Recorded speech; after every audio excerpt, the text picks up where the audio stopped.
नमस्कार, मी ऋतुजा शिंदे, जनवार्ता बातमीपत्रात आपले स्वागत. पाहुयात पुण्यातील काही विशेष घडामोडी.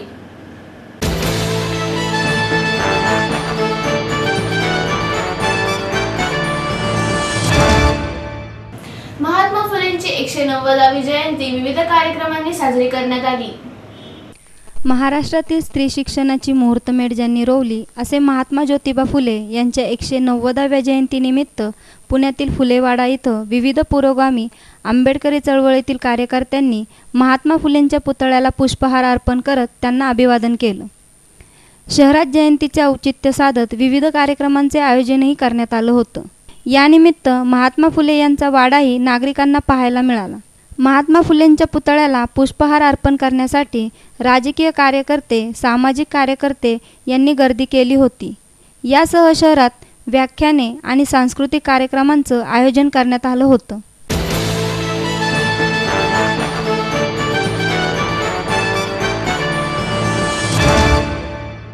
शास्त्रीय संगीत भावी पिढीपर्यंत पोहोचावे असे प्रतिपादन संगीतकार व गायक शंकर महादेवन यांनी केले.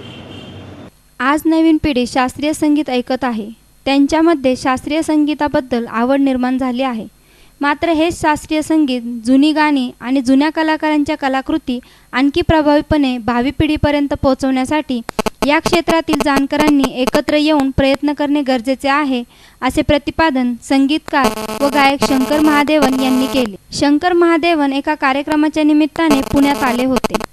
या निमित्ताने आयोजित केलेल्या पत्रकार परिषदेत ते बोलत होते. ते म्हणाले, संगीत कट्ट्यार काळजात घुसली या चित्रपटाच्या माध्यमातून मला अभिनयाची संधी मिळाली. हे माझे भाग्य. अभिनयापेक्षा गाता आले यात जास्त आनंद असून भविष्यात संगीत क्षेत्र अभिनयाकडे वळण्याचा आपला मानस नाही.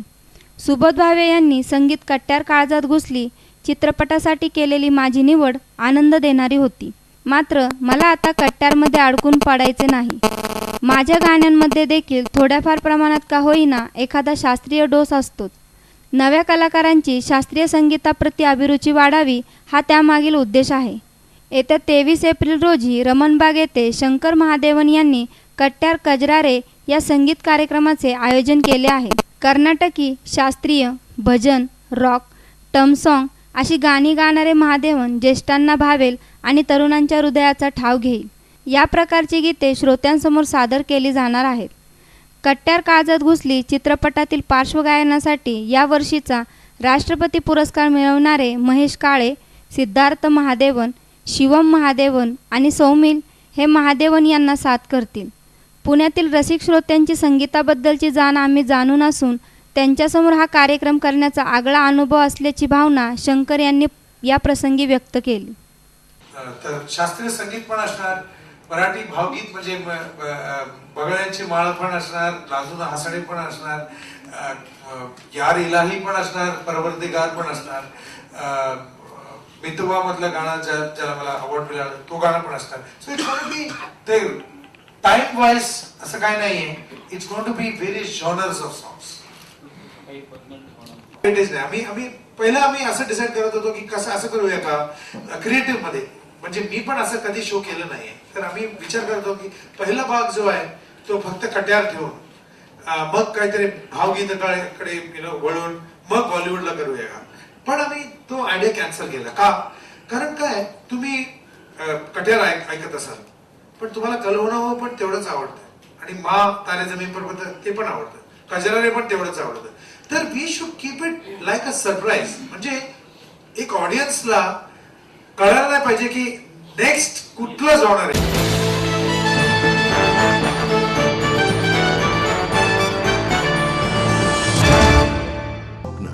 आपलं मन, आपलं स्वतःचं घर हेच खरं धन. समृद्ध जीवन पार्क सादर करत आहे 140 फ्लॅट्सची एक प्रशस्त गृह योजना. कात्रज कोंढवा रोडवर बिबवेवाडी पासून फक्त 2 किलोमीटर अंतरावर आपल्या आर्थिक गणितात बसणारे 1 व 2 BHK फ्लॅट्स.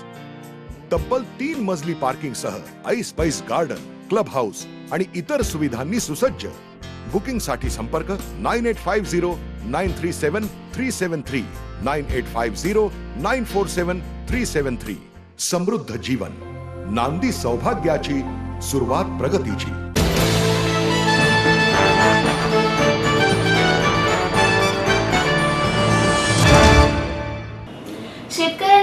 ही खूप मोठी ट्रॅजेडी बनली आहे असे प्रतिपादन सामाजिक कार्यकर्ते योगेंद्र यादव यांनी केले. दुष्काळाने जमीन तर कोरडी झालीच, त्याबरोबरच अश्रू, मन व मेंदूही कोरडा केला आहे. शेतकऱ्यांचे जीवन अक्षरशः एक खूप मोठी ट्रॅजेडी बनली आहे. रेल्वेने पाणी पुरवण्याची वेळ का आली याचा सरकारने विचार करावा असे प्रतिपादन सामाजिक कार्यकर्ते योगेंद्र यादव यांनी केले. पुणे श्रमिक पत्रकार संघाचे संस्थापक कैलासवासी ज.स. करंदीकर यांच्या स्मृतिप्रित्यर्थ आयोजित कार्यक्रमात महाराष्ट्र व देशातील दुष्काळाची सद्यस्थिती या विषयावर ते बोलत होते. यादव म्हणाले, महाराष्ट्रात कठीण राजकीय निर्णय घेण्याची वेळ आली आहे. साखर कारखाने, मद्यांचे कारखाने, ऊस उत्पादन आणि वॉटर प्लॅन्ट थांबवण्याची गरज आहे असे मत यावेळी त्यांनी व्यक्त केले. तसेच मराठवाडा, बुंदेलखंड आणि तेलंगणच्या काही भागात दुष्काळाची स्थिती अतिशय भयानक आहे. पिण्याचे पाणी व सिंचनाच्या पाण्याची कमतरता, अन्नाची टंचाई, पिकाचे नुकसान, पक्षी, प्राणी आणि गायीगुरांच्या पाण्याची स्थिती वाईट आहे. केंद्र व राज्य सरकारला या संकटांची माहिती असूनही त्यांनी दुर्लक्ष केले. IPLमुळे दुष्काळाची झळ प्रसारमाध्यमांना दिसली. सरकारने आता तरी दीर्घकालीन उपाययोजना करण्याकडे लक्ष द्यायला पाहिजे असे मत योगेंद्र यादव यांनी व्यक्त केले. लेकिन मुझे दुख तब होता है जब उत्तर प्रदेश और बिहार और मध्य प्रदेश से आने वाले अधिकांश बच्चे, ये तीनों का मैंने नाम ले लिया, आप बाकी राज्यों को भी शामिल मानिए, इनके अधिकांश बच्चे शुद्ध हिंदी नहीं लिख पाते हैं. वर्तनी की इतनी अशुद्धियां होती हैं. कारण क्या है?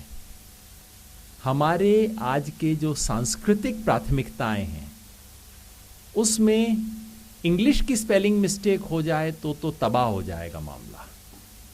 इंग्लिश की स्पेलिंग मिस्टेक हो जाए तो लोग आप पे हंसेंगे, आपके फ्रेंड्स आप पे हंसेंगे. हिंदी और मराठी में यदि आप वर्तनी की अशुद्धि करेंगे तो चलता है. ये मतलब वो है. हमारी अपनी भाषाओं के प्रति ये जो रवैया है वो हमारी सांस्कृतिक विरासत के प्रति बहुत बड़ा अन्याय है. और इसलिए जिन भी भाषाओं में, हिंदी में भी कुछ लोगों ने बहुत अच्छा काम किया है. हिंदी का शब्दकोश, हिंदी में पहला थेसॉरस तैयार हुआ है. बहुत अच्छा थेसॉरस तैयार किया गया है हिंदी में. मैंने स्वीकार करते हुए भालचंद खांडेकर जी की स्मृति में ये अवार्ड रखा है. मुझे ये अपने आप में बड़ी सुंदर चीज़ लगी और मुझे विश्वास है कि अन्य भारतीय भाषाएं भी इससे प्रेरणा लेके इस किस्म के कुछ अवार्ड्स बनाएंगी ताकि जो पर्दे के पीछे असली काम होता है उसका महत्व को देखते हुए हम अपनी भाषाओं की रक्षा करें. मैं बार बार पिछले कई सालों से कह रहा हूँ, हिंदी दिवस होता है 14 सितंबर को तो मैं एक बिल्कुल रूटीनली एक लेख लिख देता हूँ ये कहते हुए कि हिंदी दिवस को बंद करो, हिंदी की पूजा करना बंद करो, हिंदी का प्रयोग करना आरंभ करो. पूजा बंद, प्रयोग शुरू. प्रयोग कीजिए, हिंदी को मोड़िए, उसको यूज़ कीजिए, मिसयूज़ कीजिए, नए नए संदर्भ में उसका इस्तेमाल करने की कोशिश कीजिए. भाषा बदलेगी, भाषा जीवित रहेगी. ये हिंदी को मृत भाषा की तरह रख के फिर राजभाषा के ओहदे पे बैठा के उसकी पूजा करना, इससे तो मर जाएंगी हमारी भाषाएं. जब भी मैं भाषाई प्रयोग के बारे में सोचता हूँ तो मैं मराठी की ओर देखता हूँ. बंगाली बहुत आगे है, मलयालम अपने प्रयोग में कई मायनों में आगे है, कन्नड़ आगे है. उस सब में हमें सीखना चाहिए. और आपने मुझे सोचने के, सीखने के लिए एक और नया मुद्दा दिया है. बहुत बहुत धन्यवाद.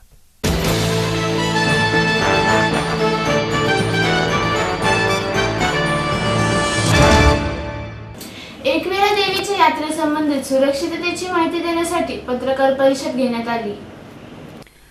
कोळी बांधवांचे दैवत असणाऱ्या एकविरा देवीची यात्रा 13 आणि 14 एप्रिलला होणार आहे. यासाठी प्रशासन, लोणावळा नगर परिषद, ट्रस्टचे पदाधिकारी, ग्रामीण पोलीस यांची यात्रेच्या तयारी संदर्भात कार्ला इथं बैठक पार पडली. या बैठकीत गावकऱ्यांनी काही सूचना प्रशासनाला केल्या. यात्रेत कोणताही अनुसूचित प्रकार घडू नये यासाठी 300 पोलीस, 2 अधिकारी यांची नेमणूक करण्यात आली. 13 तारखेला गडावर पालखी सोहळ्यादरम्यान गाड्या सोडण्यात येणार नाही, तर भाविकांसाठी पायथ्याला सोहळा पाहता यावा यासाठी LED स्क्रीन बसवण्यात आले आहेत. यात्रेच्या काळात दारूबंदी असून कोणीही दारू पिऊ नये असे आवाहन प्रशासनाच्या वतीने करण्यात आले आहे. नागरिकांसाठी पिण्याचे पाणी, वीज 24 तास महावितरण लोणावळा नगर परिषद उपलब्ध करून देणार आहे. 13 एप्रिलला देवीला पहाटे मांगल्यपूर्ण अभिषेक घालण्यात येणार आहे. तर सायंकाळी 7 वाजता देवीचा पालखी सोहळा पार पडणार आहे.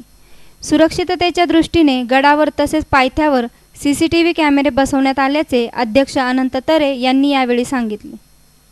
या ठिकाणी ही यात्रा आनंदात उत्साहात खूप मजेत जावी ह्याच्यासाठी माननीय जिल्हाधिकारी त्यांचे सर्व सहकारी तसेच पोलीस अधीक्षक आणि त्यांचे सर्व सहकारी यांच्या सहकार्याने आणि माझ्या विश्वस्त मंडळातले सर्व माझे सहकारी त्या ठिकाणी असलेले आमचे कर्मचारी व्यवस्थापक आणि पूजा करत असलेले आमचे पुजारी आणि गुरव यांच्या सगळ्यांच्या सहकार्याने ही यात्रा अतिशय आनंदात उत्साहात पार पडेल असं मला पूर्ण खात्री आहे.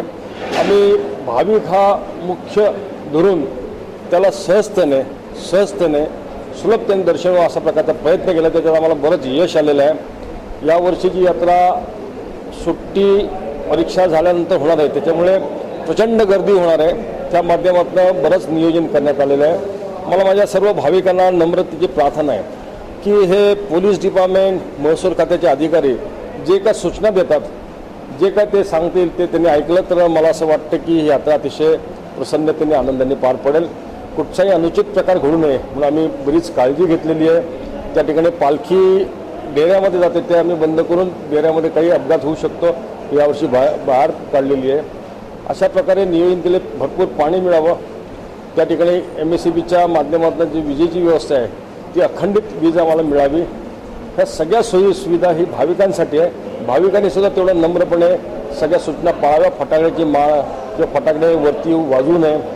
बँड जे वाजत येतात ते रस्त्यामध्ये प्रचंड गर्दी होते, त्याच्यासाठी ज्या ठिकाणी पोलीस थांबवतील त्या ठिकाणी त्यांनी थांबावं आणि सहकार्य करावं. मला भाविकांना एक अतिशय आनंदाची गोष्ट सांगायची ह्या वर्षी की बरेच वर्ष प्रयत्न करत असताना आम्हाला ह्या वर्षी जे रोपवे करत होतो ते रोपवे होत नाही, पण आता लिफ्टची व्यवस्था आम्ही करतो. त्या लिफ्टमध्ये आम्हाला यश आलेलं आहे. पुढच्या यात्रेपर्यंत जे अधू आहेत, जे अपंग आहेत, जे शारीरिकदृष्ट्या वरती जाऊ शकत नाही अशा सर्व भाविकांना देवीच्या आशीर्वादाने कृपेने त्या ठिकाणी लिफ्टची व्यवस्था होईल. देवीच्या दर्शन रांगाचा आम्ही जो 70 लाख रुपये खर्च करून अतिशय चांगली दर्शन रांग केलेली आहे. मंदिरसुद्धा अतिशय सुबक व्हावं हा प्रयत्नसुद्धा आम्ही केलेला आहे. त्यामुळे वेगळेपण असं आहे की पास लिमिटेड आहेत. लाईनमध्ये सुद्धा लोकांनी पटापट दर्शन व्हावं अशा प्रकारची योजना आहे. सिद्धिविनायकच्या धर्तीवरती आतमध्ये जाणाऱ्यासाठी आता तिथे मस्त व्यवस्था करण्यात आलेली आहे. मंदिर जो 2 वर्षापूर्वी मंदिरात येऊन गेला असेल त्याला तर हे मंदिर हेच आहे का असा प्रश्न, अशा प्रकारची सूचना म्हणजे अशा प्रकारची सुधारणा आम्ही केली.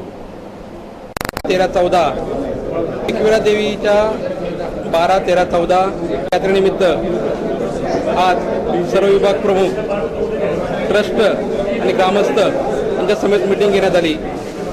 त्या मिटिंगमध्ये सर्व यंत्रणांनी आपल्या सेवा देऊन यात्रा कशी व्यवस्थित होईल याबाबत सर्वांना मार्गदर्शन करण्यात आलेलं आहे. ट्रस्टच्या आणि ग्रामस्थांच्या मागण्यांचा विचार करून त्याप्रमाणे आवश्यक त्या सुधारणा करून यात्रा कशी सुलभ होईल याकडे सर्व प्रशासन, पोलीस यंत्रणा, महसूल, सार्वजनिक बांधकाम, स्थानिक स्वराज्य संस्था, ग्रामपंचायत हे सर्व प्रयत्न करतील आणि यात्रा कशी सुलभ होईल याकडे सर्व दाती लक्ष देतील. आणि मला विश्वास आहे की सर्व प्रशासकीय यंत्रणा, ट्रस्ट आणि ग्रामस्थ यांच्या सहकार्याने ही यात्रा सुलभ होईल. धन्यवाद.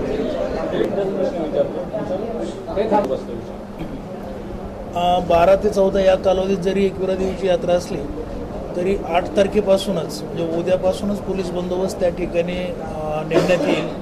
सदर बंदोबस्तामध्ये या ठिकाणी BDD चेकिंग करून घेतलं जाईल. त्याचबरोबर जे काही दारू पिऊन येणारे त्या ठिकाणी असे काही ॲक्सिडेंटचे प्रकार घडतात दारू पिऊन ड्रायव्हिंग करून, त्या दृष्टिकोनातून वेगवेगळ्या ठिकाणी नाकाबंदी लावून आपण ब्रीथ ॲनालायझरच्या माध्यमातून सदर ड्रायव्हरची चेकिंग करणार आहोत. जर कोणी जर ड्रायव्हर हा पिलेल्या अवस्थेत जर सापडला असेल तर त्या ठिकाणी त्याच्यावर कठोर कारवाई केली जाईल, कठोर कायदेशीर कारवाई केली जाईल. त्याचबरोबर पायथ्याला सुद्धा आपण ज्यावेळेस दर्शनानंतर यात्रेकरू परत निघतील त्यावेळेस सुद्धा त्या ठिकाणी ब्रीथ ॲनालिसिसच्या माध्यमातून पार्किंग स्लॉटमध्ये सुद्धा चेकिंग केलं जाईल. या दृष्टिकोनातून आपण कडक नाकाबंदी व ब्रीथ ॲनालिसिसच्या माध्यमातून व्यवस्था केलेली आहे.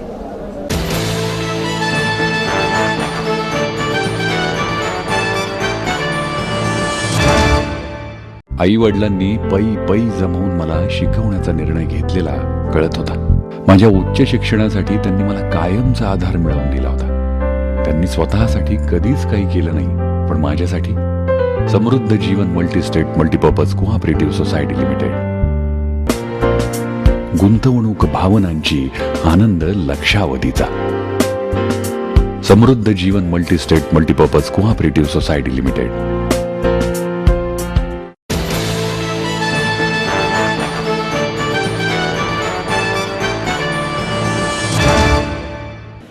मेक इन इंडिया स्वदेशी ब्रँडला प्रोत्साहन द्यावे असे आवाहन योग गुरु रामदेव बाबा यांनी केले. मेक इन इंडियामध्ये परकीय ब्रँडना प्रोत्साहन देता भारतीय ब्रँड जागतिक स्तरावर उभे करण्याची गरज आहे, असे मत योगगुरू बाबा रामदेव यांनी मांडले. जैन इंटरनॅशनल ट्रेड ऑर्गनायझेशनच्या वतीने आयोजित जितो कनेक्ट 2016मध्ये मेक इन इंडिया या विषयावरील व्याख्यानात ते बोलत होते. रामदेव बाबा म्हणाले, जैन समाजाने यापुढे केवळ भव्य मंदिरे उभारण्यावर भर न देता शाळा, महाविद्यालये आणि विद्यापीठे उभारावीत. या समाजाने ठरवले तर अल्प काळात जागतिक दर्जाची 100 विद्यापीठे उभी करण्याची क्षमता त्यांच्याकडे आहे. आपल्या देशातील मुलांनी परकीय दूतावासासमोर रांगा लावण्यापेक्षा आपल्या देशात परदेशी विद्यार्थी योग, आयुर्वेद, कलाशास्त्र, संस्कार शिकण्यासाठी यावेत असा भारत आपल्याला बनवायचा आहे. जैन समाजाने यामध्ये सहभाग द्यावा असे आवाहनही रामदेव बाबा यांनी केले. ते पुढे म्हणाले, आम्ही प्रतिस्पर्धी ब्रँडच्या 4 पट मोठा पतंजली ब्रँड उभा करण्याच्या मार्गावर आहोत. केवळ पैसा कमावणे हा हेतू न ठेवल्याने काही तत्वांवर आधारित व्यवसाय आणि देशसेवेचा वसा यातून हे शक्य असेल. तुम्ही इमानदारीने व्यवसाय केला तर लोक तुम्हाला पाठिंबा देतात, हे याचे उत्तम उदाहरण आहे. त्यामुळे इतरांनीही देशांतर्गत मोठे ब्रँड निर्माण करावेत. मेक इन इंडियाच्या माध्यमातून परकीय ब्रँड भारतात बोलवण्यापेक्षा आपण पुढचा विचार करण्याची गरज आहे. भारतामध्ये प्रचंड क्षमता आणि नैसर्गिक साधनसंपदा आहे. त्याचा योग्य प्रकारे वापर केला तर केवळ 5 वर्षात भारत जागतिक महासत्ता होऊ शकतो. भारतातल्या 60% युवा वर्गाने ठरवले तर हे सहज शक्य आहे. त्यामुळेच आपल्या मुलांना योग्य दिशा दिली पाहिजे. त्यांना तपस्वी बनवायला वेळ पाहिजे. केवळ संपत्ती वाढवण्याचा विचार न करता आपले आरोग्यही टिकवण्यासाठी प्रयत्न केले पाहिजेत. सचोटीने व्यवसाय करतानाच आपल्या पुढच्या पिढ्यांना 100-200 वर्ष पुढचे पाहायला शिकवले पाहिजे, असेही रामदेव बाबा म्हणाले. या कार्यक्रमाला जितो पुणेचे अध्यक्ष विजय भंडारी, झोन प्रमुख राजेश सांकला, मुख्य सचिव नरेंद्र छाजेड, सचिव अजित सेटिया, प्रसिद्ध उद्योजक रसिकलाल धारीवाल, जितो ॲपेक्सचे चेअरमन तेजराज गुलेचा, जितो ॲपेक्सचे अध्यक्ष राकेश मेहता, सचिव धीरज कोठारी, अचल जैन, ओमप्रकाश रांका, चकोर गांधी, शांतीलाल कोठारी, शांतीलाल मुथा, प्रदीप राठोड, शर्मिला ओसवाल, सुधीर दहिया, हरिभाई शहा, अनिरुद्ध देशपांडे, मिलिंद शुक्ला, संजय धारीवाल, पारस मलजैन आदी उपस्थित होते. योग गुरु बाबा रामदेव यांनी योग शिबिराच्या माध्यमातून अनेक देशातील जे राष्ट्रीय न्यूज चॅनल आहेत, देशातील अनेक भाषांच्या मधले जे लोकल चॅनल आहेत, त्या चॅनेलवरती स्वतःच्या प्रतिमेचा स्पॉन्सरशिप देऊन भारतीय जनता पार्टी आणि त्यांचे पंतप्रधान पदाचे उमेदवार यांचा जाहीर प्रचार त्यांनी 6 मार्च 2014 रोजी आचारसंहिता जाहीर झाल्यानंतरसुद्धा आजच्या तारखेपर्यंत चालू ठेवलेला आहे. त्या संदर्भामध्ये मी भारताचे मुख्य निवडणूक आयुक्त VS संपत आणि पुणे लोकसभा मतदारसंघाचे मुख्य निवडणूक आयुक्त सौरभ राव यांच्याकडे एक लेखी तक्रार केलेली आहे की बाबा रामदेव यांनी निवडणूक आयोगाची परवानगी घेतली नाही निवडणूक आयोगाने जी खर्चाची मर्यादा आहे त्या खर्चाच्या मर्यादेमध्ये 24 तासाच्या आत निवडणूक खर्चाचा हिशोब हा निवडणूक आयोगाला करवायचा असतो, ते सुद्धा बाबा रामदेव यांनी केलेलं नाही आहे. बाबा रामदेव आणि भारतीय जनता पार्टी यांनी देशातील जनतेची फसवणूक केली. बाबा रामदेव यांनी फ्रॉडगिरी केली, 420पणा केलेला आहे आणि म्हणून त्यांच्यावरती ताबडतोब FIR दाखल करावा.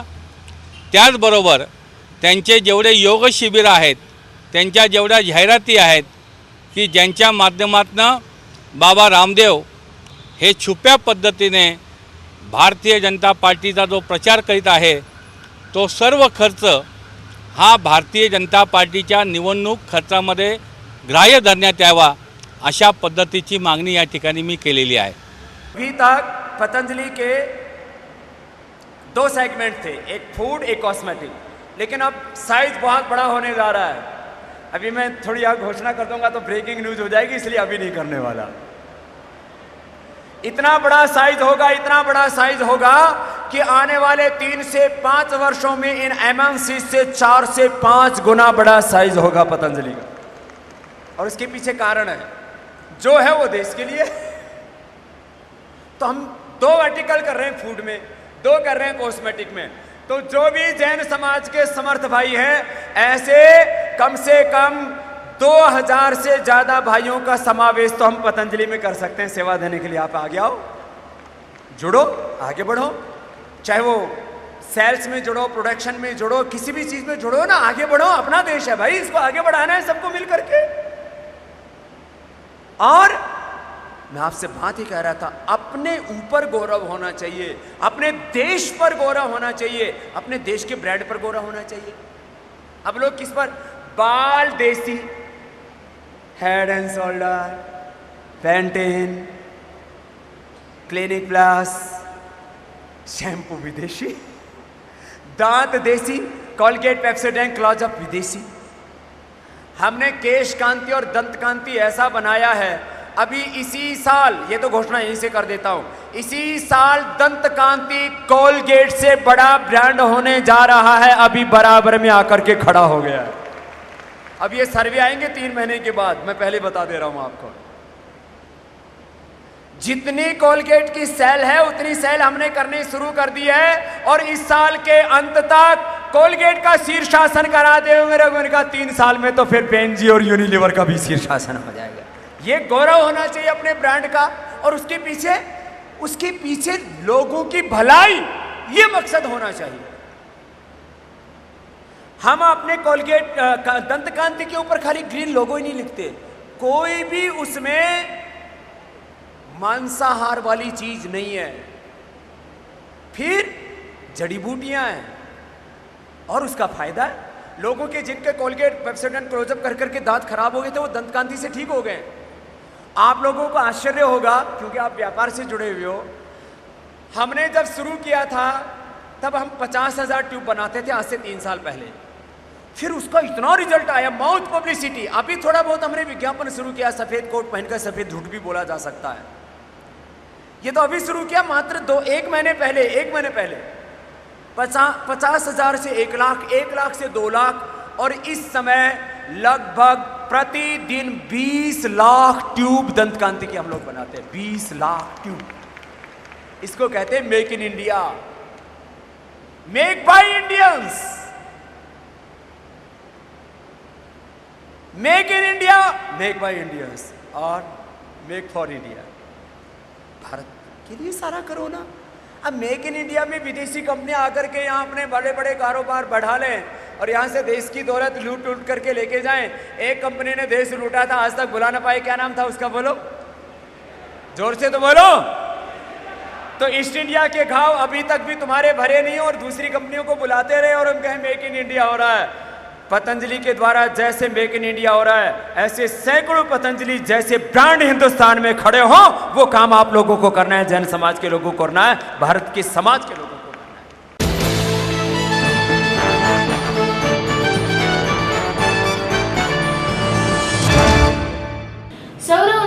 वापराचे नेतृत्व करण्यासाठी भारत समर्थ असल्याचे मत ऊर्जा स्रोत खात्याचे मंत्री पियुष गोयल यांनी व्यक्त केले. वातावरणातील बदलामुळे निर्माण होणाऱ्या समस्यांचा सामना करण्यासाठी सौर ऊर्जेचा वापर करण्याच्या प्रयत्नांचे नेतृत्व करण्यासाठी भारत समर्थ आहे, असे केंद्रीय कोळसा आणि वीज पुनर्वापर योग्य ऊर्जा स्रोत खात्याचे मंत्री पियुष गोयल यांनी सांगितले. नैसर्गिक साधनसंपत्तीचा पुरेपूर वापर करण्याची क्षमता भारताच्या संस्कृतीतच रुजलेली आहे. त्यामुळे विकासासाठी सौर ऊर्जेचा वापर करून वीज निर्मिती करण्याच्या बाबतीत भारत जगाला उदाहरण घालून देऊ शकेल, असे गोयल म्हणाले. पुणे इंटरनॅशनल सेंटर आयोजित केलेल्या एका कार्यक्रमात गोयल आंतरराष्ट्रीय ऊर्जा संघटनेच्या वाटचालीत भारताचे योगदान या विषयावर बोलत होते. मुबलक सूर्यप्रकाशाचे वरदान लाभलेल्या कर्कवृत्त आणि मकरवृत्त यामधील पट्ट्यात वसलेल्या 121 देशांना एकत्र आणून सौरशक्तीवर आधारित वीज निर्मितीला उत्तेजन देण्यासाठी आंतरराष्ट्रीय सौर ऊर्जा संघटना भारताच्या पुढाकाराने स्थापन करण्यात आली आहे. गोयल म्हणाले, 2022पर्यंत देशाच्या वीज निर्मितीपैकी 1 लाख मेगावॉट वीज सौर ऊर्जेतून मिळवायचे उद्दिष्ट भारताने ठेवले आहे. हे उद्दिष्ट साध्य करण्यासाठी देशात सौर वीज निर्मितीची यंत्रे निर्माण करण्याला संपूर्ण प्रोत्साहन आणि सहाय्य देऊन अशी वीज पारंपरिक स्रोत वापरून निर्मिलेल्या विजेपेक्षा स्वस्त दरात उपलब्ध करण्याचा प्रयत्न होईल, असे गोयल म्हणाले.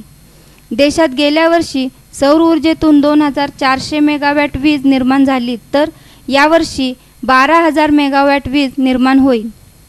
Last time we met, I had mentioned that we have mentioned the Honorable Prime Minister about utilizing the coal reserves of the country better, and he's already today handed over to me a concrete proposal of how it can be done through better underground coal gasification.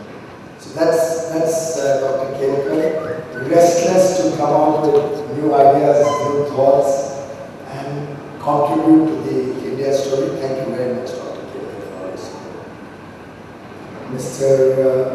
Professor Amitabh Malik, Shri Prashant Tribhuwan, I had the chance to hear from him about the good work that the Pune International Center has been doing in the last several years, and had a chance to glance at the various thought papers that have come out of this initiative, particularly the Reinventing India that was put out in 2013. And as I was glancing through the index, I found a lot of resonance in the work that we are doing from what we have proposed. So I suspect Dr. Kelkar must have handed it over to Mr. Modi before the election.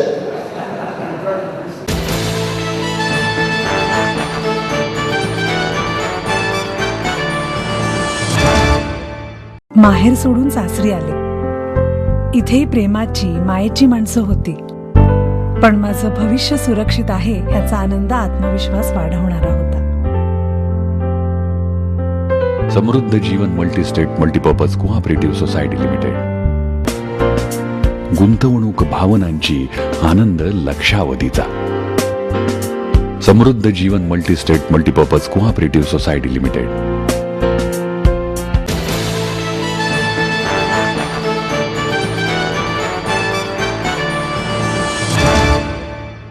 आणि याचबरोबर आजचे बातमीपत्र संपले. उद्या पुन्हा भेटू याच वेळी. नमस्कार.